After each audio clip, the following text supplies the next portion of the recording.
All right, if you're even thinking about doing some home energy upgrades, you've got to listen up. Why? Because you are officially on the clock.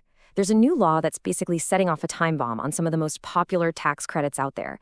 And to make things even more interesting, the IRS has just rolled out a brand new, and I mean tough, verification system. So today, we are going to break down exactly what you need to do to audit-proof your entire project and make sure you lock in that credit before it's gone for good. So here's our game plan. First, we're going to tackle this fiscal cliff in 2025, what it is and why it's making everyone scramble.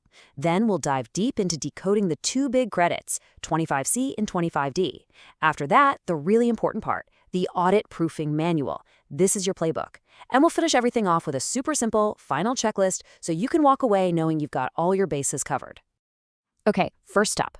So what's all the fuss about 2025? Why is this year so absolutely critical? Well, it's because when it comes to home energy upgrades, we are staring down the barrel of a fiscal cliff, and the rulebook as we know it is basically being torn up and rewritten. Yeah, this timeline right here, it really says it all. You see, this new act didn't just, slowly phase out the credits. No, it created a hard stop, a cliff. Look at that date, December 31st, 2025. That is the day these residential energy credits are scheduled to terminate. Completely. Gone. Full stop. And just when you thought that hard deadline was enough to worry about, well, it gets better. For this final year, the IRS is rolling out a totally new and frankly much, much stricter system for verifying everything. Let's be clear, the old days of just signing a form and calling it a day, yeah, those are officially over. So, what is this new system? It's called the QMID/PIN regime. That stands for Qualified Manufacturer Identification Number and Product Identification Number. Rolls right off the tongue. But here's what it actually means. A manufacturer now has to register their qualifying products directly with the IRS. In return, they get a unique code. And this is the part that matters to you. The burden of proof has now shifted entirely. You, the taxpayer, have to get that specific code and put it right there on your tax return. Without it, your claim is dead in the water. Okay, so we have a deadline and we have a new verification system. How do these pieces actually fit together with the credits you can claim? Let's start breaking it down, beginning with the first major one, Section 25C. This is the Energy Efficient Home Improvement Credit. It covers a lot of the usual suspects, windows, doors, that kind of thing. But it also covers heat pumps, which are a really big deal here. Now, the most important thing to get about the 25C credit is that not all upgrades are created equal. Some equipment gets the VIP treatment. And the magic number you see here is $2,000. That's a separate annual credit limit carved out specifically for things like heat pumps, heat pump water heaters, and biomass stoves. So let's visualize how this is structured. The best way to think about it is like you have two totally separate buckets of money. In the first bucket, for general improvements, windows, doors, insulation, you have an annual limit of $1,200. But then you've got this other bucket, a special one, with a $2,000 limit just for those heat pumps and biomass systems. And because they're separate, you can use both. That means if you play your cards right, you could potentially claim up to $3,200 in 25C credits in a single year. That's a big deal. Okay, let's get into the nitty-gritty of what actually qualifies. And this is where you have to read the fine print, because there are sub-limits hiding inside that main $1,200 bucket. For example, see exterior doors? You can claim a credit, but it's capped at $500 total for all doors. And exterior windows, capped at $600. A panel upgrade is capped at $600 too. Even a home energy audit has a little cap of $150. So you've got to pay attention to these individual limits. All right, now this right here, this is what I call a compliance trap. It's a tiny detail buried in the instructions for Form 5695, but it can sink you. If you install more than one heat pump, listen closely. You put the most expensive one on the main form, on line 29A. Fine. But for every single other one, you have to attach a separate statement to your tax return. That statement needs to list the QM code and the cost for each additional unit. And I mean must. If you forget to attach that statement, poof, that part of your credit is automatically denied, no questions asked. Okay, let's switch gears and talk about the other heavy hitter, Section 25D, the Residential Clean Energy Credit. Now, if 25C was about the important upgrades, 25D is about the big projects. We're talking solar, we're talking batteries. This is where you can find some truly game-changing savings. 30%. Just let that sink in.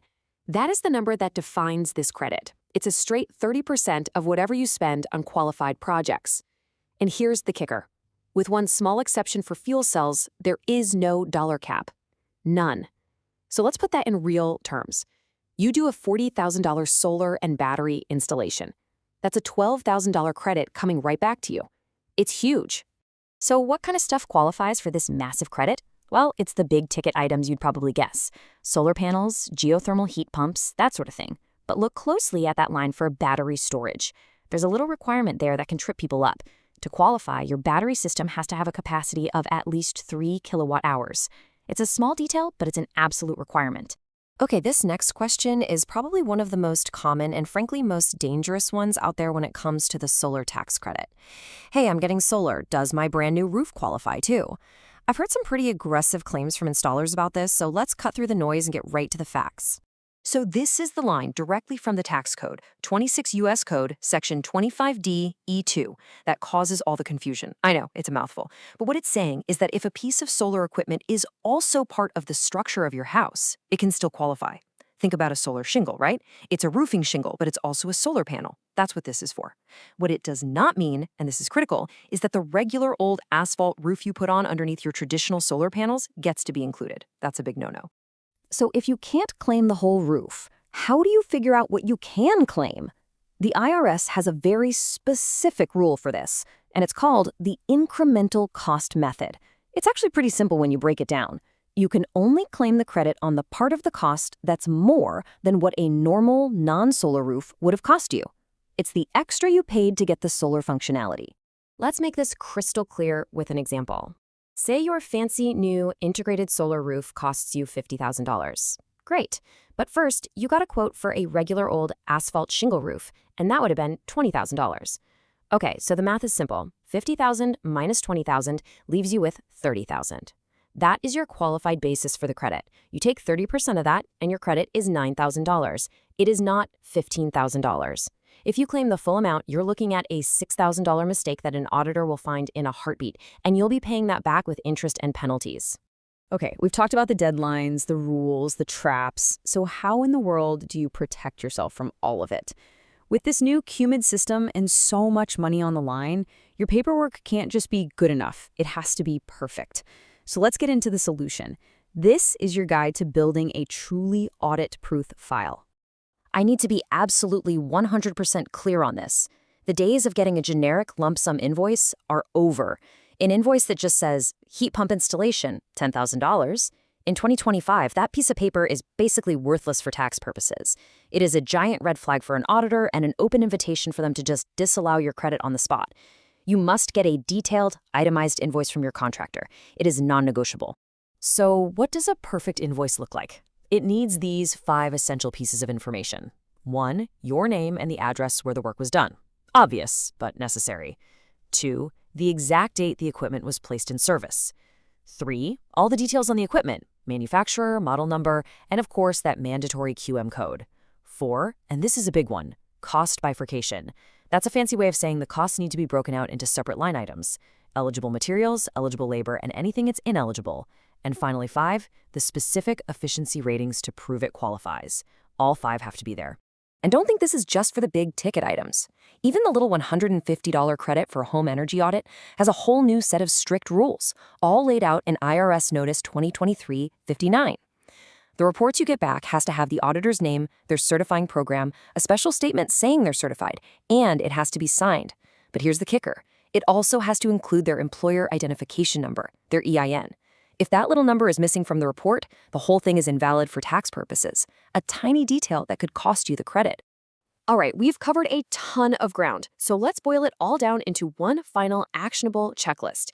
Think of this as your must-do list. These are the absolute non-negotiables for protecting your credits, especially in this final high-stakes year. Here we go, your final checklist. Number 1, demand that perfect itemized invoice. Don't be shy about it. Number 2, before you even sign a contract, go to the IRS website yourself and verify the manufacturer's QM code. Make sure it's legit. 3, if you're doing a solar roof, you must get a comparison quote for a standard roof in writing to prove your incremental cost. Number 4, keep those manufacturer certification statements, the papers that say the product is actually efficient enough to qualify.